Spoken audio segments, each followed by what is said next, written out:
పాఠశాల పాఠ్యాంశాల్లో కాషాయీకరణను చొప్పిస్తున్నారనే ఆరోపణలను ఎన్సీఈఆర్టీ తోసిపుచ్చింది. పాఠ్యాంశాల్లో గుజరాత్ అల్లర్లు, బాబ్రీ మసీదు కూల్చివేత అంశాల్లో సవరణలు చేసినట్లు NCERT director Dinesh Prasad Saklani PTI ముఖాముఖిలో చెప్పారు.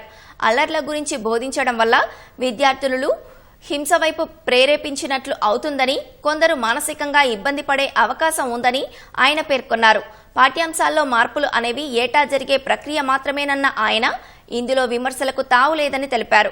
గుజరాత్ అల్లర్లు, బాబ్రీ మసీదు కూల్చివేత వంటి అంశాలను బోధించాల్సిన అవసరం ఏముందన్న ఆయన విద్యార్థుల్లో సానుకూల దృక్పథాన్ని మాత్రమే అలవరుస్తామని వివరించారు. విద్యార్థులు పెద్దవారు అయిన తర్వాత ఆయా అంశాలను తెలుసుకుంటారని, పాఠ్యాంశాలుగా బోధించాల్సిన అవసరం లేదని ఆయన స్పష్టం చేశారు.